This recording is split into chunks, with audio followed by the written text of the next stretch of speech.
All right, helicopter warfare in Vietnam. And did you mean like warfare? It says W-A-R-E. What is warfare? Hey, old Billy Rednuts.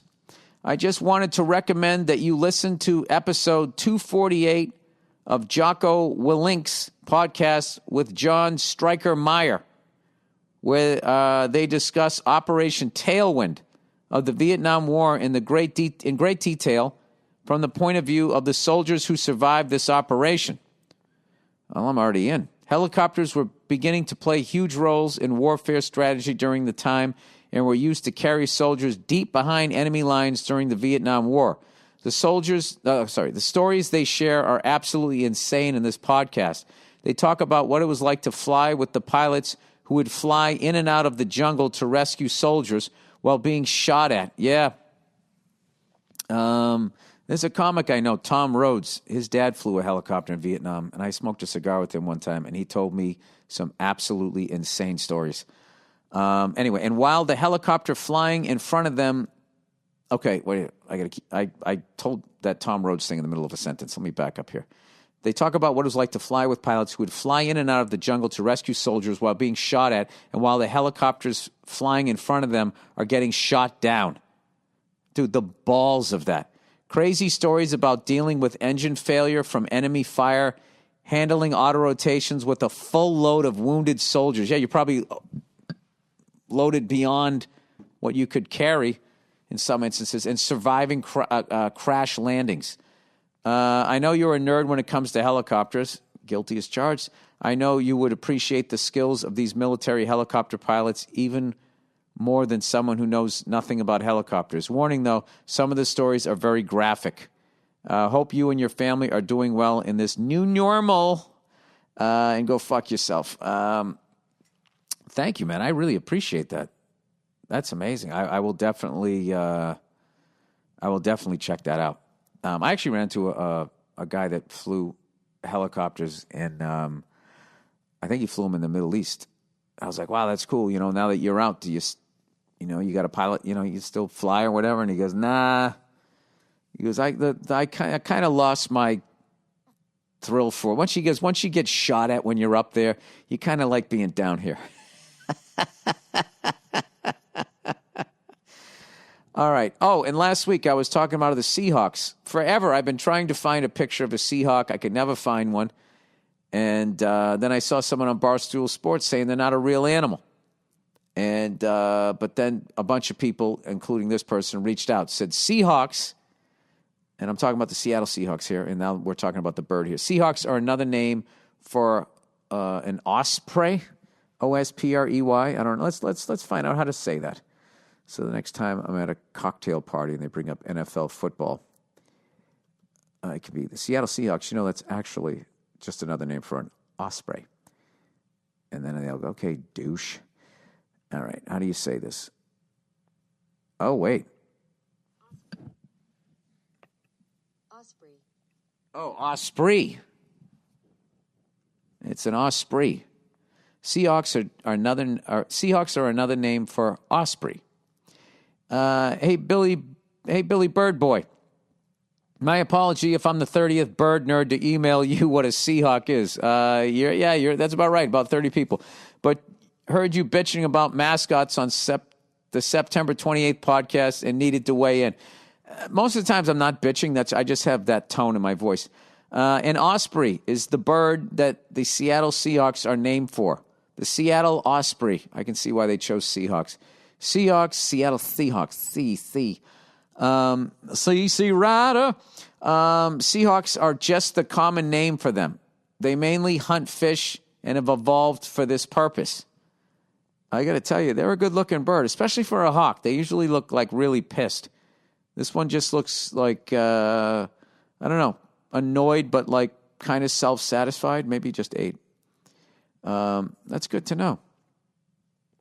Because there were a number of things, Remember for the longest, because you couldn't look that shit up when you were a kid.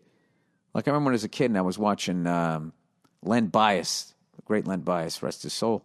when he was playing for Maryland, and they were the Terrapins. And I was like, what the fuck is a Terrapin? You'd have to go all the way down to the goddamn library, you know? Instead of just reaching down with your cancer-causing phone, which is right next to your balls, and looking up, what is a terrapin? You know, and then you can just wait for someone to ask, what is a terrapin after you just looked it up? It's a turtle. What are you, a fucking moron? You didn't look it up with your thumb in your pocket? Sorry. Very dehydrated. I've been doing the elliptical all week. The elliptical. Hey, wait. You know, I was sitting here last night, actually, he says, through the cloud of alcohol, and I was on the Sportsman's Channel, and I was watching rednecks shooting wild pigs from a helicopter. This was a sport. I mean, who's kidding who? It's a fucking skill. The pigs are running. The helicopter is moving, but they fly the helicopter. They try to fly it as close to the same speed as the pig. And it's just such a fucking joke after a while that it's just like you just start rooting for the pigs. Stupid ass fucking pig. Just stay under the trees. He can't see you. And they're just fucking shooting one goddamn pig after another. And I'm sitting there going like, Jesus Christ, 2 fucking pigs has got to be 600 pounds worth of meat. You know? What kind of fucking barbecue are you having? Stop shooting these goddamn wild boars. Right? And they keep cutting to the guy going, well, one of the difficulties when you are in a helicopter trying to shoot a pig is trying to lead them. How far are you supposed to lead them? It's basically the scene from Full Metal Jacket. Get some, get some, get some. Get some, get some, get some. Get some, get some, come on. Get it, come on. Get some, yeah. Except it's pigs rather than children in Vietnam and women, you know? So anyway, so they cut to the whole thing, like, and it's fucking hilarious. The guy who's teaching you how to do it is some retired special forces guy. He had this Australian accent, and I'm just thinking of all the fucking shit that this guy's done. You know what I mean? It's almost like seeing like a retired athlete who, you know, at like the ground round, who like won a Super Bowl, and there he is in the fucking corner booth, sitting there eating fish and chips. You know what I'm saying? And literally the hottest girl in the place can walk over and just show him her clam, and he's not even going to fucking bat an eye. You know why? Because he walked on the moon. It's over. He's been to outer space. You can't get the guy's fucking heart rate going again. So I'm fucking sitting there looking at this special forces guy just going, this is the end. You know, you're sneaking around Saddam's fucking cabana, snapping necks, you know, dressed like Tom Cruise at the beginning of fucking Mission Impossible, doing all that shit.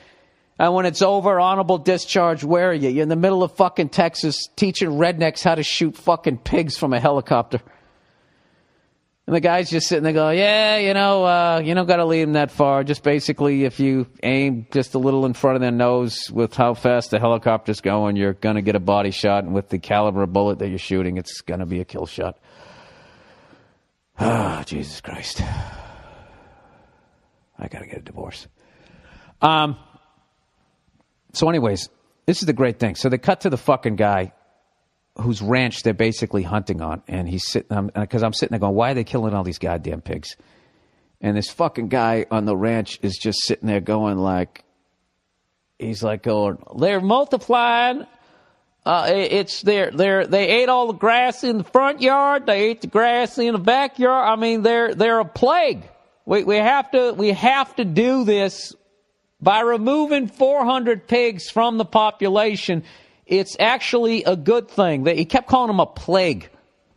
Wild boar on your property are a plague. What are 7 billion human beings? What are we classified as? I don't understand what you mean. God said go forth and multiply. Go out and take a shit in the fucking ocean. I mean, now what do he put all this here for us? Like that fucking thought, you know, that no matter what you do, you're fucking right. You just see shit. They're just looking out their own fucking heads. It'd be one thing if he said, listen, I get it.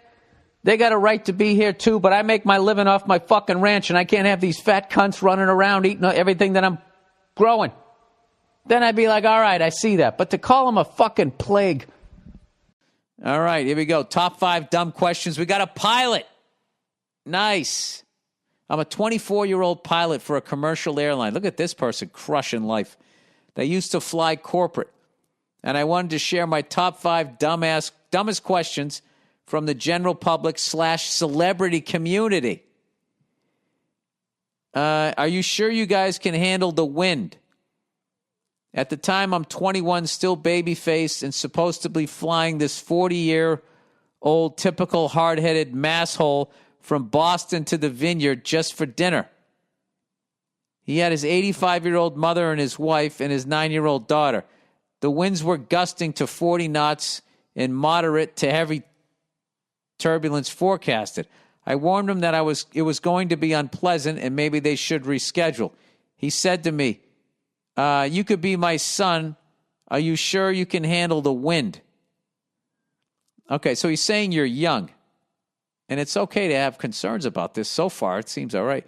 I responded with, I'm not worried about my abilities. I just don't know if this is the kind of experience your daughter would want to experience.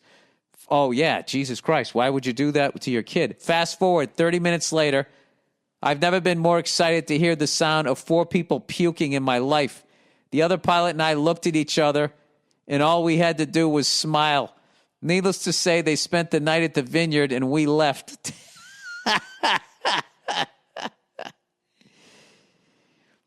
Can't you just fly above the wind? Similar situations to the one above. Aren't they asking for smoother air? I don't know. Are you sure the weather isn't bad? My brother says it's nice at his house in Danvers. The guy proceeds to show me a picture on his phone of blue sky that he got sent from his brother. RVR was down to about 400 feet. What does that mean? I don't know. RVR, is that cloud cover? Jesus Christ. Wait a minute. I got to look this up. Aviation RVR. Runway visual range was down to 400 feet. Oh, my God. Okay.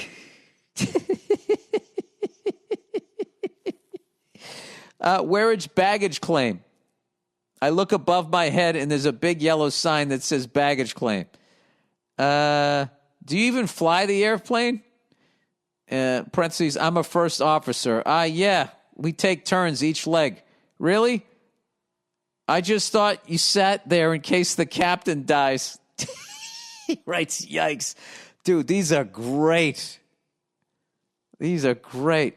From your fellow New Englander and Irishman, I love the podcast and always listen on long sits between flights. Hope you get on a flight and the little ones can come up and nerd out up in the cockpit. P.S. Helicopters are way harder to fly than airplanes. As always, go fuck yourself. That's amazing. Jesus Christ.